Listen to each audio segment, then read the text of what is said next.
نحمده ونصلي على رسوله الكريم اما بعد فاعوذ بالله من الشیطان الرجیم بسم اللہ الرحمن الرحیم رب اشرح لي صدری ویسر لي امری واحلل عقدۃ من لسانی یفقهوا قولی۔ ہمارا جو مطالعہ قرآن حکیم کا جو منتخب نصاب سلسلے وار زیر درس ہے ان مجالس میں، اس کا جو شائع شدہ کتابچہ ہے اس کی روح سے اس کا اگلا سبق ہے سورہ تحریم۔ خاندانی زندگی کے اعتبار سے ایک خاص پہلو کے جو سورہ تحریم کے اندر بیان ہوا ہے، لیکن میں آج یہ چاہتا ہوں کہ اس موضوع کا تعارف کراؤں کہ ترتیب ہمارے ہاں کیا ہے۔ دیکھیے، یہ پورا انسانی معاشرہ جو ہے، اس کی جڑ بنیاد تو ہے فرد، ہر فرد۔ فرد ٹھیک ہوگا تو معاشرہ ٹھیک ہوگا، فرد ٹھیک نہیں ہوگے تو معاشرہ کیسے ٹھیک ہو جائے گا؟ ہاں، یہ ہو سکتا ہے کہ 100% فرد کبھی صحیح نہیں ہوتے، لیکن غالب اکثریت صحیح لوگوں کی ہو، پھر کوئی شریر ہے، بدمعاش ہے، مجرم ہے، تو ٹھیک ہے، وہ نبٹتے رہتے ہیں ان کے ساتھ۔ لیکن اگر غالب اکثریت جو ہے وہ برے لوگوں کی ہو تو اس معاشرے میں خیر کہاں سے آ جائے گا؟ تو پہلا کام تو ہے فرد کو بنانا، اس کی تعمیر سیرت۔ ہم نے جو مقامات اب تک پڑھے ہیں مطالعہ قرآن حکیم کے اس منتخب نصاب کے تیسرے حصے میں، وہ انفرادی شخصیت کے اعتبار سے سورہ مومنون کی ابتدائی آیات، سورہ معارج کی ہم مضمون آیات، پھر یہ سورہ فرقان کا آخری رکوع۔ فرد سے آگے چلتے ہیں تو پھر ایک خاندان کا معاملہ آتا ہے، اور یہ خاندان جو ہے اگر یہ مضبوط ہو، مستحکم ہو، اس میں خیر ہو، صلاح ہو، اس میں امن ہو، شانتی ہو، اطمینان ہو، تو ظاہر بات ہے کہ پھر پورے معاشرے میں یہ ویلیوز پھیلیں گی۔ اس لیے کہ باقی معاشرہ جو ہے وہ در حقیقت خاندانوں سے مل کر بنا ہے۔ اب ہمارا ملک ہے، اگر اس میں 14 کروڑ کی آبادی ہے، تو اگر ہر خاندان میں آپ آن دی ایوریج 7 آدمی شمار کریں تو گویا کہ 2 کروڑ خاندانوں پر مشتمل ہے پاکستان کا معاشرہ۔ تو اگر اصلاح کا عمل چلے گا تو فرد کے بعد خاندان کے ادارے کو مستحکم کیا جائے۔ یہی وجہ ہے، دیکھیے، قرآن مجید میں سیاسی نظام کے بارے میں بہت کم مباحث آئے ہیں، بہت کم آئے ہیں۔ اقتصادی نظام کے بارے میں کچھ احکام آئے ہیں اور کچھ اس کے اصول رہنما دے دیے گئے۔ معاشرہ جب وجود میں آتا ہے خاندانوں کے جمع ہونے سے، اس کے بارے میں بھی معاشرتی ویلیوز کیا ہونی چاہیے، معاشرتی ایولز، برائیوں کا کیا تصور ہے، یہ بھی قرآن مجید میں آیا۔ لیکن سب سے زیادہ تفصیل کے ساتھ قرآن مجید میں آئلی قوانین آئے۔ کتنی تفصیل سے آئے؟ یوں سمجھیے پیرامڈ ہے۔ پیرامڈ کیا ہے؟ سب سے زیادہ قرآن مجید کا حصہ آپ کو ملے گا فرد کو درست کرنے کے لیے، اس کے نظریات درست ہوں، اس کے خیالات درست ہوں، اس کے عقائد درست ہوں، وہ اللہ کو مانے، شرک سے بچے، توحید کو مانے، آخرت کو مانے، رسالت کو تسلیم کرے، پھر اس کے اعمال درست ہوں، جس کو کہ ہم پڑھ رہے ہیں اس وقت جو ہے۔ اس کے بعد خاندان کی اصلاح ہو، خاندان مستحکم ہو، خاندان میں صلاحیت ہو، صالحیت ہو، پھر معاشرہ خاندانوں کے اوپر جو مشتمل ہے، پھر ایک اقتصادی نظام، پھر ایک سیاسی نظام۔ یہ پیرامڈ ہے۔ سب سے زیادہ تفصیلی باتیں انفرادی شخصیت کو درست کرنا، اور پھر اس سے کم یہ ہے خاندانی نظام کے لیے آئلی قوانین۔ سورہ بقرہ میں کئی رکوع ہے کہ جو مسلسل چلے گئے ہیں نکاح و طلاق کے معاملے میں۔ اس کے بعد آتا ہے معاشرہ۔ اس کے بعد جو لیٹسٹ کانسیپٹ ہے انسانی، یوں سمجھیے عمرانیات کے اندر، سوشولوجی جو ہے، ہیومن سوشولوجی، اس میں لیٹسٹ کانسیپٹ ہے ریاست، اسٹیٹ۔ اور اس سے بھی آگے اب جو معاملہ جا رہا ہے وہ گلوبل اسٹیٹ قائم کرنا، ورلڈ آرڈر قائم کرنا۔ ادھر انسان جا رہا ہے، اور وہ جا رہا ہے خباثت کے تحت۔ اگرچہ ہمارا ایمان اور عقیدہ ہے کہ ورلڈ اسٹیٹ قائم ہوگی اور نیکی کی قائم ہوگی بالآخر۔ ابھی شرارت کو جو ہے پنپنے کا اور موقع ملے گا، اللہ تعالیٰ اور ان کی رسی دراز کرے گا، لیکن بالآخر خلافت علی منہاج النبوت کا نظام پوری دنیا میں قائم ہو۔ تو گلوبل اسٹیٹ جو ہے وہ بھی وجود میں آئے گی، ہمارے نزدیک بھی آئے گی، یہودیوں کے نزدیک بھی آئے گی، عیسائیوں کے نزدیک بھی آئے گی۔ عیسائی بھی سمجھتے ہیں کہ گلوبل اسٹیٹ امریکہ کدھر جا رہا ہے، new world order. New world order کے لیے IMF ہے، ورلڈ بینک ہے، نیو ورلڈ آرڈر کے لیے یونائٹڈ نیشنز ہے، نیو ورلڈ آرڈر کے لیے اب WTO ہے، ورلڈ ٹریڈ آرگنائزیشن ہے، اسی کے لیے ٹرپس کا معاہدہ ہے. یہ سارے سب کچھ کیا ہو رہا ہے، کدھر جا رہا ہے معاملہ؟ Social engineering program United Nations کے تھرو کس طرف جا رہا ہے کہ پوری دنیا کے اندر ایک ہی تہذیب ہو، وہی بے حیائی جو ہمارے ہاں ہے، اور وہی مرد اور عورت کو بالکل شانہ بشانہ لا کر میدان میں کھڑا کر دینا. نہ عورت عورت رہے، نہ مرد مرد رہے، بلکہ یہ سب مل کر ایک کوئی درمیانی مخلوق بن جائے اور خاندانی نظام کا تہہ بالا کر دے. یہ سوشل انجینئرنگ اس کا عنوان ہے.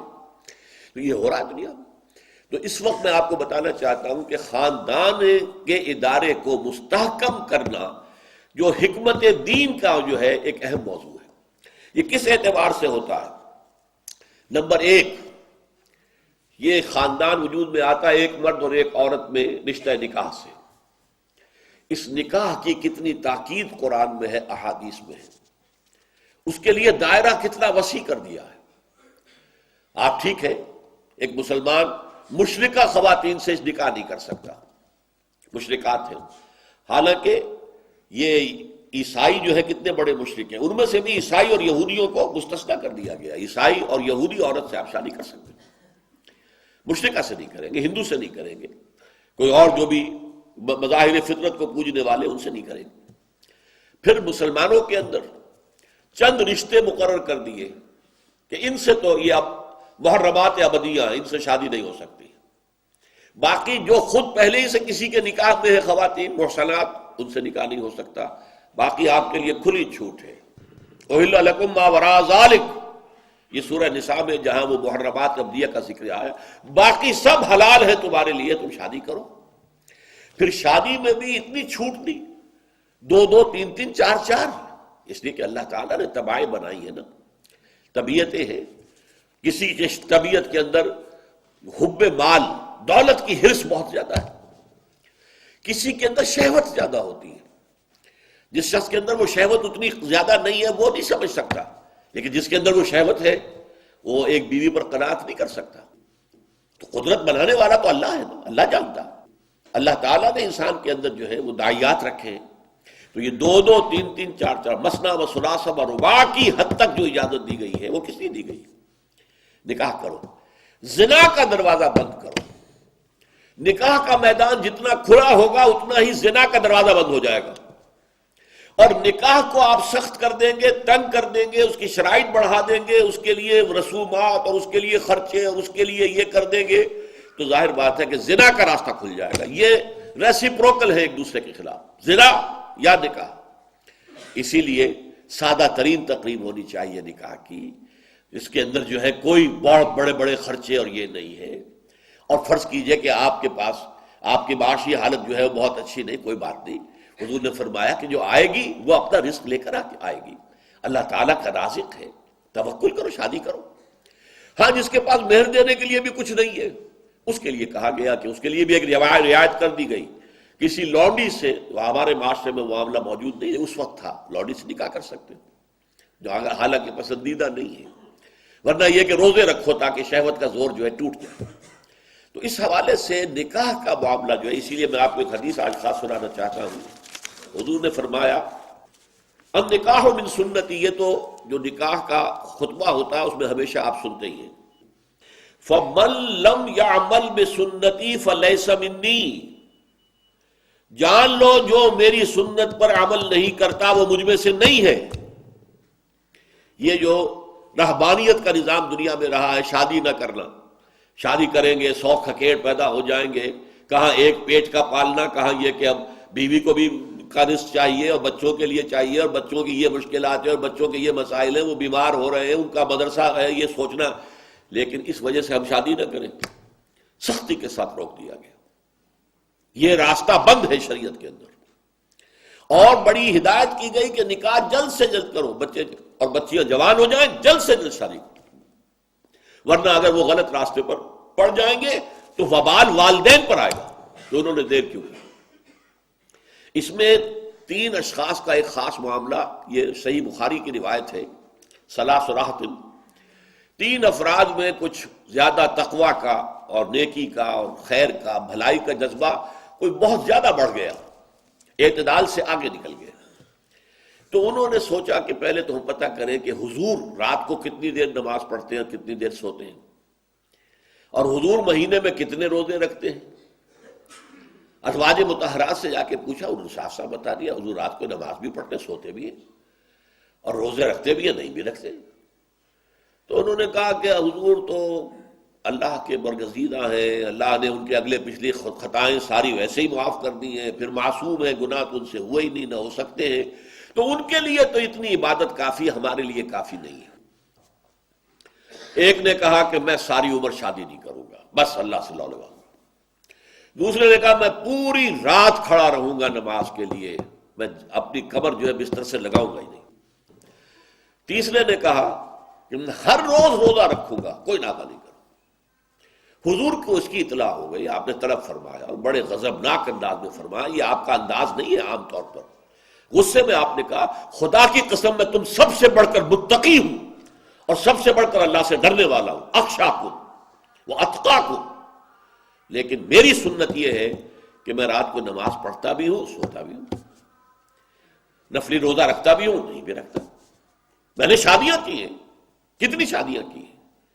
یہاں پھر وہی لفظ آئے اس کے بعد، من رغب عن سنتی فلیس منی، جان لو کہ تم نیکی کے اندر اس طرح حد اعتدال سے تجاوز کرو گے تو پھر تم مجھ میں سے نہیں ہو، مجھ سے کوئی تعلق نہیں۔ تو پہلی بات جو ہے نکاح کے ضمن میں کہ نکاح کے لیے یہ تاکید۔ نمبر 2، اس نکاح کے ضمن میں یہ بھی نوٹ کر لیجئے کہ عیسائیوں سے بہت بڑی خطا ہوئی۔ ہمارے ہاں بھی یہ کہا گیا ہے کہ ابغض الحلال عند اللہ الطلاق، شریعت میں جو چیزیں حلال ہیں ان میں اللہ کو سب سے زیادہ ناپسند طلاق ہے، لیکن طلاق کو رکھا گیا ہے۔ اگرچہ اخلاقی طور پر کہا گیا طلاق سے بچو، نباہ کرو، کوئی تمہیں بیوی کسی وجہ سے پسند نہیں آ رہی ہے، کوئی ایک خاص پہلو اس کی شخصیت میں کوئی دوسرا پہلو دیکھو، وہ شاید تمہارے لیے بہتر ہو، ممکن ہے کہ وہ کسی اور اعتبار سے اس کے اندر خیر ہو، کسی کی شکل زیادہ اچھی نہیں ہے لیکن یہ کہ اس کے اخلاق اچھے ہوں، اس کے اندر علم ہو، فہم ہو، فراست ہو، لہذا کوشش کرو۔ یہ بندھن بندھ جائے تو اس کو آسانی سے توڑنا نہیں چاہیے، اور نکاح کے وقت تو پورا ارادہ ہونا چاہیے کہ یہ پوری زندگی کے لیے ہم عہد کر رہے ہیں۔ عارضی نکاح اسلام میں نہیں ہے، وہ اہل تشیع کے ہاں ہے متع، لیکن ہمارے ہاں وہ حرام مطلق ہے۔ لیکن یہ کہ اس کے باوجود فطرت کا ایک تقاضا جو ہے اس کو پورا کرنے کے لیے اب ایسا نہ ہو کہ بندھن بن گیا ہے لیکن دل نہیں مل رہے، آپس میں مزاج نہیں مل رہے، چخ چخ ہو رہی ہے، چپکلش چل رہی ہے، کوئی معاملہ جو ہے جو چاہیے کہ گھر کے اندر اس میں محبت ہو، الفت ہو، موافقت ہو، ایک دوسرے پر اعتماد ہو، ایک دوسرے سے مشاورت ہو، اس طرح مل کر گاڑی کے 2 پہیوں کی طریقے سے گاڑی چل رہی، اگر یہ کیفیت نہیں ہے تو پھر طلاق کو راستہ کھول دیا گیا۔ بلکہ سورہ نساء میں ایک جگہ پر ترغیب دی گئی ہے کہ طلاق کرو، اور ایک حدیث میں تو حضور نے یہ فرمایا ہے کہ اس اللہ تعالیٰ 3 اشخاص کی وہ کتنی ہی فریاد کرے ان کی فریاد سنتا ہی نہیں۔ ایک ایسا شخص جو اپنی بیوی کے ہاتھوں نالا ہے، وہ کچ خلق ہے یا جو بھی ہے اس کے اندر، یہ سب ہے، روتا رہتا ہے، اس کی شکایت، طلاق نہیں دیتا، تو اللہ اس کی بات نہیں سنے گا۔ جب میں نے تمہارے لیے دروازہ کھولا ہوا ہے کیوں نہیں اسے اختیار کرتے؟ اللہ تعالیٰ جو ہے اس کے لیے بھی ہو سکتا ہے بہتر شکل پیدا کر دے، تمہارے بعد اللہ اسے کوئی بہتر شوہر جو اس کے ساتھ موافقت رکھنے والا ہوا اللہ اسے عطا کر دے، تمہیں بھی عطا کر دے۔ اسی طریقے سے ایک شخص ہے جو قرض دیتا ہے، نہ تحریر لیتا ہے، نہ جو ہے اس کے اوپر گواہی کرتا ہے، بعد میں روتا ہے۔ جب اللہ نے حکم دیا ہوا بھائی قرض دو تو اس کے اوپر جو ہے تم گواہی کرو، تحریر کرو، اللہ کا حکم اس وقت نہیں کرے، اس وقت تو محبت آڑے آ جاتی ہے۔ یہ تو بڑی بے مربوطی کی بات ہے کہ میرا بھائی مجھ سے قرض مانگ رہا ہے، دوست قرض مانگ رہا ہے، میں کہوں کہ لکھ کے دو اور اس کے اوپر 2 آدمیوں کے دستخط بھی کرواؤ، لیکن نہیں، اللہ کا حکم ہے۔ اب اگر تم نے وہ حکم نہیں مانا اب مت رو، اللہ تعالیٰ تمہاری جو ہے وہ جو بھی تمہاری فریاد نہیں سنے گا۔ یہ میں روایت آپ کو سنا دیتا ہوں۔ وقد روى شعبة عن فراس من الشعبي عن ابی بردہ عن ابی موسیٰ قال ثلاثة يدعون الله فلا يستجيب لهم، 3 قسم کے لوگ وہ ہیں جو اللہ کو سے دعائیں کرتے ہیں، اللہ ان کی دعا قبول نہیں کرتا۔ رجل كانت له امرأة سيئة الخلق فلم يطلقها، ایک آدمی وہ ہے جس کی بیوی جو ہے وہ بہت ہی کج خلق ہے لیکن اسے طلاق نہیں دیتا. وَرَجُلٌ آتَى مَالَهُ سَفِيًّا وَقَدْ قَالَ اللَّهُ تَعَالَى لَا تُؤْتُوا السُّفَهَاءَ أَمْوَالَكُمْ، اور ایک ایسا انسان جو کہ کسی نادان ناسمجھ کے حوالے اپنا مال کر دیتا ہے، جبکہ اللہ تعالیٰ کا حکم ہے کہ ناسمجھ لوگوں کے حوالے اپنے مال نہ کرو. وَرَجُلٌ لَهُ عَلَى رَجُلٍ دَيْنٌ، اور وہ شخص کہ جس کا کوئی قرض کسی کے ذمے ہے، وَلَمْ يَشْهَدْ عَلَيْهِ بِهِ، اس کے اوپر اس نے گواہیاں نہیں کروائی تھی، تو اب روتا ہے تو روئے، اللہ تعالیٰ اس کی دعا نہیں سنے گا. تو یہ ہے خاندانی نظام کا ایک پہلو. دوسرا پہلو خاندانی نظام کا مرد کی قوامیت. ہر ادارے کے اندر ظاہر بات ہے کوئی ایک فرد جو ہے اس کو اونچا ہونا چاہیے. آپ کی کوئی کمپنی ہے، لمیٹڈ کمپنی ہے، 15 ڈائریکٹر ہو کوئی پرواہ نہیں، مینیجنگ ڈائریکٹر ایک ہوگا، ایک کی بات چلے گی. جس ادارے کے 2 سربراہ ہوں گے اس میں تو فساد آ گئے. قرآن مجید میں اس کو توحید کے دلیل کے طور پر بیان کیا گیا ہے کہ اگر یہاں اللہ کے سوا بھی کوئی الہ ہوتا لفسدتا، آسمان اور زمین میں فساد رونما ہو جاتا. ایک الہ کی مرضی یہ ہے، دوسرے کی یہ ہے، لڑو آپس میں، پوری کائنات کے اندر فساد ہوتا ہے. یہ جو منظم کائنات ہے، نظم چل رہا ہے، کہیں اس میں رکھنا نہیں ہے، ایک اللہ، ایک کی مرضی، ایک کا حکم، ایک کی مشیت جو ہے وہ کار فرما. تو خاندان کے ادارے کا وقت نہیں ہے، اس میں بڑی ہی حکمت کے ساتھ، چونکہ عورتوں کے لیے یہ چیز ذرا کڑوی گولی ہے کہ ہم کیوں قبول کریں مرد کی بالادستی.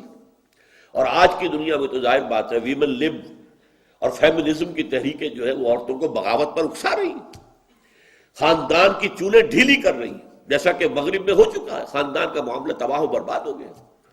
لیکن یہ کہ ابھی ہمارے ہاں کچھ نہ کچھ خاندان کی اقدار باقی ہے، لیکن یہ کہ اس کو بھی وہ توڑنے کے اوپر وہ بیجنگ کانفرنس اور وہ کائرو کانفرنس اور اس کے بعد بیجنگ +5 کانفرنس، 3 عظیم کانفرنسیں ہو چکی ہیں سوشل انجینئرنگ کے لیے. اور وہ سوشل انجینئرنگ کیا ہے کہ معاشرہ ویسا ہی بناؤ جیسے کہ یورپ کا معاشرہ ہے، جیسا کہ امریکہ کا معاشرہ ہے، اپنی معاشرتی اقدار کو تبدیل کرو. تو قرآن مجید میں بھی سورہ بقرہ میں کہا گیا کہ للرجال نصیب مما کسبوا وللنساء نصیب مما اکتسبن وللرجال علیہن درجہ، مردوں کو عورتوں پر ایک درجہ حاصل ہے. حالانکہ جو فرائض اللہ نے مردوں کے لیے مقرر کیے ہیں ایسے ہی اس کو اختیارات بھی دیے ہیں. لَهُنَّ مِثْلُ الَّذِي عَلَيْهِنَّ بِالْمَعْرُوفِ، عورتوں کے جس طریقے کے فرائض ہیں ویسے ان کے حقوق بھی، اور مردوں کو ایک درجہ فضیلت کا حاصل ہے. لیکن پھر آ کر سورہ نساء میں بات کو کھول دیا گیا، الرجال قوامون علی النساء فالصالحات قانتات حافظات للغیب. یہ جو قانتات ہوتی ہے، جو اپنے شوہروں کی اطاعت کرتی ہے، بندگی ان کی جو ہے ان کا کہنا مانتی ہے، ان کے حکم کے مطابق چلتی ہے، مشورہ دیتی ہے، لیکن شوہر مشورہ قبول نہ کرے تو اس پر دل میں کوئی گرہ نہیں باندھ لیتی. ٹھیک ہے، اختیار ہے اس کا، اللہ تعالیٰ نے اس کے ہاتھ میں گرہ رکھی ہے. شادی کی گرہ، نکاح کی گرہ بھی تو مرد کے ہاتھ میں ہے، طلاق وہ جب چاہے دے سکتا ہے.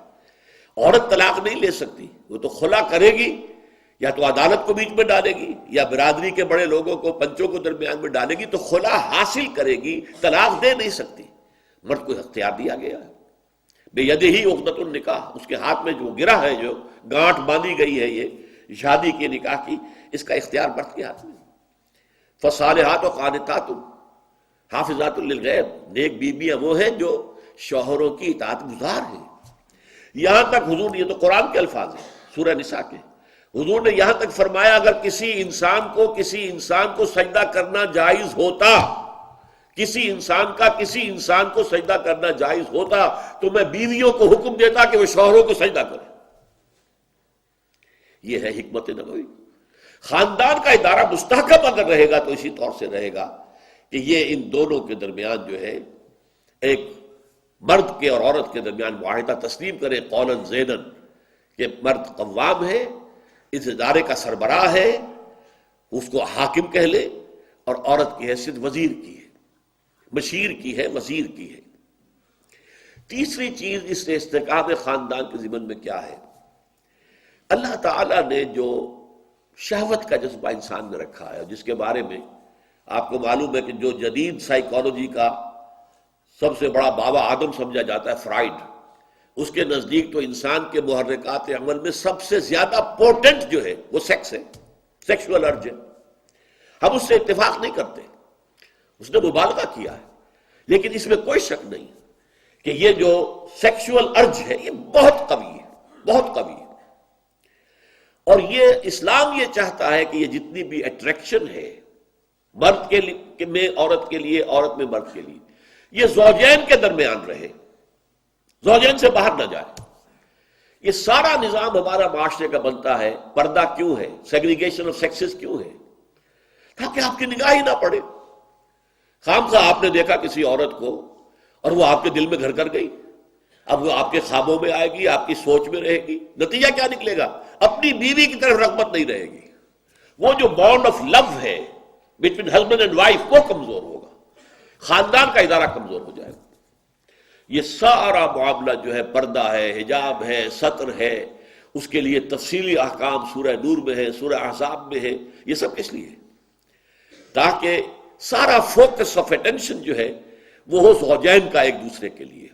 ادھر ادھر بھٹکنا جو ہے وہ ہو نہ. کسی عورت نامحرم کے اوپر نگاہ پڑ گئی ہے، ایک نگاہ جو ہے جائز ہے، اس کی اجازت ہے، پلٹ کر دوبارہ دیکھا تو پکڑے جاؤ گے، اس لیے کہ اندیشہ موجود ہے. یہ سیکشول ارج جتنی مضبوط ہے اتنی ہی اس کی بے راہ روی کا امکان موجود ہے. بے راہ روی جتنا بھی پورٹنٹ کوئی ارج ہے اتنی ہی اس کے اندر بے راہ روی کا امکان موجود ہے. لہذا پورا معاشرتی ڈھانچہ ہمارا اس لیے بنیاد کیا ہے to eradicate the social evil of زنا، یہ سرے سے نہ رہے، تاکہ جتنی بھی سیکشول اٹریکشن کو زوجین کی اپنے باہم رہے. ان کے درمیان جتنی قوت ہوگی، جتنا محبت ہوگی، جتنا قرب ہوگا، جتنی مودت اور رحمت کے الفاظ قرآن مجید میں آئے ہیں، رحمت اور مودت ہو، ایک دوسرے کے دکھ کو محسوس کرنا ہوتا ہے، ایک دوسرے کی رائے کا احترام کرنا ہوتا ہے، ایک دوسرے کے جذبات کا خیال کرنا ہوتا ہے. یہ ساری چیزیں یہ اگر زوجین کے مابین ہیں تو خاندان کا ادارہ مضبوط رہے گا. چوتھی جو ڈائمنشن ہے اس کی وہ والدین اور اولاد کے حقوق. یہ ہم جب پڑھیں گے سورہ بنی اسرائیل کے 2 رکوع، تیسرا اور چوتھا، تب آئے گا کہ والدین کی خدمت، ادب، ان کے سامنے کندھے جھکا کر رکھنا، سینہ تان کر بات نہ کرنا، یہ چیزیں جو ہے یہ خاندان کے ادارے کو مضبوط کرنے والی. خاندان بنتا کیسے؟ ایک مرد اور ایک عورت نکاح کے بندھن میں بندھے. اب سیکنڈ ڈائمنشن شروع ہوگی، وہ اولاد شروع ہو گئی. اب اولاد کی محبت. والدین کے دلوں میں تو اللہ تعالیٰ نے اولاد کے لیے بے انتہا محبت پیدا کی ہوئی ہے. وہ اتنی فطری محبت ہے کہ اس کے لیے کہنے کی ضرورت نہیں ہے کہ تم اپنی اولاد سے محبت کرو، بلکہ یہ کہا گیا ہے کہ روکو اس محبت کو، ذرا کہیں زیادہ نہ ہو جائے، کہیں وہ تمہارے لیے، جیسا کہ ہم پڑھیں گے سورہ تحریم میں، کہ وہ محبت بڑھ کر غلط راستہ اختیار نہ کر لے کہ ان کی وجہ سے تم حرام کے اندر منہ مارو. اچھا کھلانا ہے، اچھا پہنانا ہے، اچھی تعلیم کرنی ہے، پیسے حلال کے ذریعے سے نہیں آ رہے، حرام کے اندر منہ ڈالو گے تو یہ محبت نہیں ہوگی، یہ عداوت ہو جائے گی. ہم پڑھ چکے ہیں سورہ تغابن میں، یا ایھا الذین آمنوا ان من ازواجکم واولادکم عدوا لکم فاحذروہم. یہ محبت حد اعتدال سے تجاوز کر جائے، حرام میں منہ مارنے پر آمادہ کر دے، تو گویا کہ یہ عداوت ہے، محبت نہیں. البتہ اولاد کے دل میں والدین کے لیے محبت کا فطری جذبہ نہیں ہے. یہ سلیم الفطرت اولاد ہوتی ہے، وہ احسان مانتی ہے اپنے والدین کا. وَقُلْ رَبِّ ارْحَمْهُمَا كَمَا رَبَّيَانِي صَغِيرًا. لیکن یہ اولاد جب جوان ہو جاتی ہے، پہلے تو ٹھیک ہے، ان کی محبت بھی والدین کے ساتھ ہوتی ہے، جوان ہو گئی، شادیاں ہو گئی، ان کی محبت کا نیا نیوکلیس وجود میں آ گیا. بیٹے کے لیے اب اس کی بیوی آ گئی ہے، ظاہر بات ہے کہ ان کے درمیان بھی محبت مطلوب ہے. اولاد ہو گئی تو اور زیادہ محبت جو ہے کا برکس جو ہے وہ اولاد ہو جائے گی. تو اس سے والدین کے اندر، جسے آپ کہتے ہیں محرومی کا احساس، ایک پیاس سی پیدا ہو جاتی ہے کہ اب ہم سے محبت کرنے والا کوئی نہیں. یہ انتہائی شدید آپ کو مغرب میں نظر آتی ہے. بوڑھے والدین کے اندر جس قدر پیاس ہے، جس قدر سینس آف ڈپرائیویشن ہے، بچے ملتے نہیں، گھروں میں رکھنے کو تیار نہیں. بوڑھے لوگوں کو سنبھالنا، ظاہر بات ہے بوڑھے جو ہیں زیادہ بوڑھے ہو جائے تو بچے بن جاتے ہیں، بچوں کی سی ضدیں کرتے ہیں، بچوں کی سی خواہشات پیدا ہو جاتی ہیں. ان کو جھیلنا، اپنے آرام میں ان کو مخل ہونے دینا، اپنے فیصلوں میں ان کو رکاوٹ بننے دینا، یہ پسند نہیں ہے. آزادی چاہتے ہیں میاں بیوی جو ہے، کیوں خامخواہ یہ بڑے بوڑھے بیٹھے رہے، بڑ بڑ کرتے رہے یا ہمیں روکتے رہے؟ لہذا وہ اولڈ ہاؤسز کے اندر جا کر ان کو داخل کرا دو، اللہ اللہ خیر صلی اللہ، وہاں انہیں کھانے پینے کو ہے، اولاد کو دیکھنے کو ترستے رہتے ہیں۔ کرسمس کا سب سے بڑا ان کے ہاں جو ہے وہ یہی ہوتا ہے کہ شاید بیٹا یا بیٹی کو آ جائے ملنے کے لیے، بس یہ ہے ان کا احساس محرومی۔ لیکن والدین کے لیے جو ہے قرآن مجید میں کئی مقامات ہیں، وہ میں آپ کو تفصیل سے بتاؤں گا جب سورہ بنی اسرائیل کے ہم رکوع پڑھیں گے۔ اللہ کے حقوق کے فوراً بعد رسول کا حق نہیں، والدین کا حق۔ وَقَضَىٰ رَبُّكَ أَلَّا تَعْبُدُوا إِلَّا إِيَّاهُ وَبِالْوَالِدَيْنِ إِحْسَانًا، والدین کے ساتھ حسن سلوک کرو۔ ہاں اطاعت کا معاملہ ہوگا تو اللہ کے بعد رسول کی اطاعت ہے، محبت کا معاملہ ہوگا اللہ کے بعد رسول کی محبت ہے، لیکن احسان، حسن سلوک، خدمت، دل جوئی، یہ ساری چیز جو ہے تو اللہ تعالیٰ کے حقوق کے بعد سب سے زیادہ فائق حقوق والدین کے، اور ان میں بھی والدہ کا حق 3 درجے فائق ہے والد سے، اس لیے کہ ظاہر بات ہے حملتہ امہ وہنا علی وہن وفصالہ فی عامین، یہ سورہ لقمان کے دوسرے رکوع میں ہم پڑھ چکے ہیں۔ جتنی مشقت ماں جھیلتی ہے، جتنی تکلیفیں وہ اٹھاتی ہے، باپ تو نہیں اٹھاتا اتنی۔ یہ دوسری بات ہے کہ ماں کے لیے بھی اولاد کے پرووائڈر باپ ہے، کماتا وہ ہے، محنت وہ کرتا ہے، لیکن یہ کہ بچے کی ولادت، پیدائش اور پھر پالنا شروع کا زندگی جو ہے اس میں جس قدر بوجھ ماں اٹھاتی ہے باپ تو نہیں اٹھاتا، لہذا 3 درجے اس کے ساتھ اس نے سلوک بہتر ہے۔ یہ ہے در حقیقت وہ ڈائمنشنز، پھر چوتھی ڈائمنشن پیدا ہوتی ہے، 3rd ڈائمنشن کا یہ، جب ان بہنوں بھائیوں میں آپس کی محبت، اس کے لیے قرآن میں فرمایا گیا کہ قطع رحمی بہت بڑا گناہ ہے، 2 جگہ، ایک مکی صورت میں بھی غالباً سورہ ابراہیم میں اور سورہ بقرہ میں شروع میں ہے، الذین یقطعون ما امر اللہ بہ ان یوصل ویفسدون فی الارض، وہ لوگ کہ جو اس رشتے کو کاٹتے ہیں جس کو کہ اللہ نے حکم دیا ہے کہ جوڑو۔ صلہ رحمی، رحمی رشتہ جو ہے، بھائی ہیں بہنیں ہیں، یہ سب کیا ہے؟ ماں کے رحم سے، ایک ہی رحم سے ان کی پیدائش ہوئی ہے، تو تمہیں اس رحم کے اوپر تم جڑے ہوئے ہو، تو صلہ رحمی کرو، آپس میں ایک دوسرے کے ساتھ بھلائی کرو، نیکی کرو، تو یہ ہے ان کا رشتہ ہے آپس میں۔ وہ جیسا کہ سورہ نساء کی پہلی آیت میں بھی، اس میں بھی رحم فرمایا گیا، یا ایھا الناس اتقوا ربکم الذی خلقکم من نفس واحدۃ وخلق منها زوجها وبث منهما رجالا کثیرا ونساء واتقوا اللہ الذی تساءلون به والارحام ان اللہ کان علیکم رقیبا، رحمی رشتوں کا لحاظ رکھو۔ تو اس طرح خاندان کا ادارہ جو ہے مضبوط ہوتا ہے، پہلے بیوی اور شوہر کے درمیان محبت، رافت، باہمی اعتماد، اور پوری سیکشول اٹینشن جو ہے ان دونوں کے مابین مرکوز ہو، ادھر ادھر بھٹکے نہیں۔ پھر یہ ہے کہ اولاد والدین کے ساتھ حسن سلوک کرے، والدین اپنی جوانی کو کھپا دیتے ہیں، انویسٹ کر دیتے ہیں اولاد کے اوپر، اب ان کے بڑھاپے میں اما یبلغن عندک الکبر احدہما او کلاہما فلا تقل لہما اف ولا تنہرہما وقل لہما قولا کریما، پڑھیں گے ہم انشاءاللہ نیکسٹ کے بعد، اس کے بعد اگلا درس وہی ہے۔ اور پھر بہن بھائیوں کے اندر صلہ رحمی کا تعلق، اس سے خاندان کے ادارے کو مضبوط کرنا، اور قوا انفسکم واہلیکم نارا، اس سے اس خاندان کے اندر اسلام، ایمان، خیر، بھلائی، تقوی کی افزائش کرنا، یہ ہے اصلاح انسانیت کے اندر فرد کی اصلاح کے بعد دوسرا قدم جو ہے وہ خاندان کے ادارے کا استحکام اور اس کی اصلاح ہے۔ اس کے ضمن میں انشاءاللہ تعالی سورہ تحریم کا درس ہوگا۔ بارک اللہ لی ولکم فی القرآن العظیم ونفعنی وإیاکم بالآیات والذکر الحکیم۔